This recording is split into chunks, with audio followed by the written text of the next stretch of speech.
তারপর কি অবস্থা? ডাকসু নির্বাচন পরবর্তী অবস্থা কি হতে পারে? আসলে কি পরবর্তীতে কি হবে, আগে যা হচ্ছে, এই যে ফ্যাসিবাদ বিরোধী আন্দোলনে একসাথে যারা লড়াই করছে তারা এখন নিজেদের মধ্যেই একে অপরকে বলে চোর, একে অপরকে বলে ডাকাত। মানে নির্বাচনী ব্যবস্থার প্রতি কারো কোনো আস্থা নেই। যেহেতু এটি খুবই গুরুত্বপূর্ণ নির্বাচন, এখানে সবাই জিতবে এমন তো না, আর সব যে একদম 100% সুশৃঙ্খলভাবে হবে বিষয়টি এমনও নয়। কিছু ত্রুটি বিচ্যুতি এটা থাকেই, কিন্তু এইটাকে কেন্দ্র করে যে আচরণ, যে অনাকাঙ্ক্ষিত শব্দচয়ন হয়ে যাচ্ছে, সেটি জাতীয় নির্বাচনে বিশাল প্রভাব ফেলবে। যারা এই মুহূর্তে এই নির্বাচনে পরাজয়ের আশঙ্কা করছে, যদিও এখনও ফলাফল ঘোষণা হয়নি, জানি না কী হবে, কিন্তু যারা আশঙ্কা করছে যে তাদেরকে সাধারণ ছাত্রছাত্রীরা ভোট দেয়নি, তারা হারবে, তারা কি কারণে আজকের এই অবস্থায় আসলো, এটা নিয়ে তারা আত্মসমালোচনা না করে তারা যেই পন্থাটা অবলম্বন করে যাচ্ছে, সেটার কারণে তাদের ভোট কি বেড়ে যাবে? তাদের সাধারণ মানুষের ভোট কি আগামীতে তারা এগুলো দেখাতে গিয়ে কি আরও বাড়বে, আরও কমবে? তাদের মানে কি বলবো, ঢাকা বিশ্ববিদ্যালয়ের যারা পড়ালেখা করে তারা তো অশিক্ষিত না, তারা শিক্ষিত।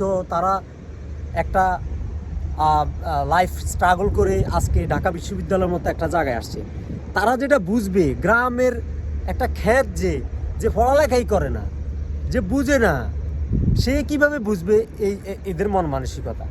সে তার গ্রাম্য চিন্তাভাবনা, আমার গ্রাম্য চিন্তাভাবনার সাথে তো ঢাকা বিশ্ববিদ্যালয়ের একটা স্টুডেন্টের মন মানসিকতা মিলবে না, তাই না?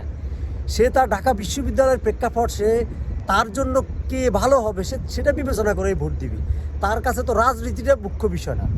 এখানে কে রাজনীতি করলো, কে রাজনীতিতে কী প্রভাব, তার দলের কে কোথায় কী অবস্থানে আছে, অথবা আগামী নির্বাচনে সে রাজনৈতিকভাবে সরকার গঠন করলে তা এই ভার্সিটির ছাত্রছাত্রীদের কি যায় আসবে? সে তো তার তো লাগবে একজন অভিভাবক, যে অভিভাবক আগামী রাষ্ট্র ক্ষমতায় যারা থাকবে তাদের চোখে চোখ রেখে তার দাবিগুলো আদায় করতে পারবে। এখন যারা রাষ্ট্র ক্ষমতায়ও আসবে, তারা ডাকসু নির্বাচনেও জয়ী হবে, তারা কীভাবে রাষ্ট্র ক্ষমতার সাথে চোখে চোখ রেখে কথা বলবে? তারাও রাষ্ট্র যেটি নির্ধারণ করে দিবে সেখানেই তো তারা মিউ মিউ করবে, তাই না? তাদের তো কিছু পদ পদবি, ভবিষ্যৎ আশা আকাঙ্ক্ষা আছে। সো তারা তো রাষ্ট্রের সাথে চোখে চোখ রেখে কথা বলতে পারবে না। সে সাহস, সে শক্তি হবে যারা রাষ্ট্র ক্ষমতার বিপরীত মেরুতে অবস্থান করবে তাদের। সো ঢাকা বিশ্ববিদ্যালয়ের সাধারণ ছাত্রছাত্রীরা যাকে নির্ধারণ করবে সেই বিপি হবে, সেই জিএস হবে, এজিএস হবে, এটাই তো হওয়া উচিত, তাই না? কিছু ত্রুটি বিচ্যুতির মধ্যেও সবাইকে নির্বাচন যে মেনে নেওয়ার মন মানসিকতা, সেটা যদি দেখাতে না পারে, তাহলে এটার প্রভাব আরও ব্যাপকভাবে পড়বে। কারণ এই যে তাদের আচরণ, তাদের যে বডি ল্যাঙ্গুয়েজ, এটার কারণে সাধারণ মানুষ দেখবে যে একটি ফ্যাসিবাদ, একটি সন্ত্রাসী গোষ্ঠীকে বাংলাদেশ থেকে বিতাড়ন করে মানুষ কি আরেকটি ফ্যাসিবাদ, আরেকটি সন্ত্রাসী গোষ্ঠীর হাতের মধ্যে পড়বে কিনা? মানুষ তো এটা বিবেচনা করবেই। কেন আজকে সাধারণ অনেক মানুষ, এই যে যারা আজকে বলে লুঙ্গির নিচে এটা সেটা, আরে শালার ফুত, আমি বলি তুই যে লুঙ্গির নিচে, তুইও তো ছিলি শালার ফুত, তুই কিসের লুঙ্গির নিচের কথা বলে? যে ছেলেটাকে তুই লুঙ্গির নিচে বলস গুপ্ত বলস, সে কি বিএনপি থেকে কোনো সুযোগ সুবিধা নিচ্ছে জীবনে কোনো দিন, কোনো কালে, কোনো কারণে? তাকে কি বিএনপি সেভ করছে? তাকে কি বিএনপি অর্থ দিয়ে সহযোগিতা করছে? তাকে কি বিএনপি রাজনৈতিকভাবে শেল্টার দিছে? তাহলে তাকে গুপ্ত বলার তুই কেড়ে মাথার ইচ্ছ? তুই নিজে তো গুপ্ত ছিলি সারা বছর, তোর মিছিল মিটিংয়ে তোর দেখা যাইতো না, তুই এখন নতুন করে বিএনপি হলি, তুই এখন নতুন করে জাতীয়তাবাদী হলি, তুই কোত্থেকে আয়ত্রের বেটা হলু?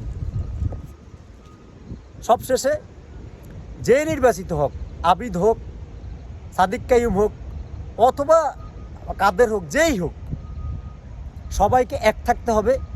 কেননা আগামীর সময়গুলো অত্যন্ত কঠিন। এই যে ফ্যাসিবাদ বিরোধী আন্দোলনের নায়কদের মধ্যে যখন বিভাজন সৃষ্টি হয়ে যাবে, তখনই আওয়ামী লীগ আবার ভেতরে ঢুকবে, এবং ঢুকে সবার আগে এই ছাত্রনেতা যারা আন্দোলনের মুখ্য ভূমিকা রাখছে তাদেরকে হত্যা করবে।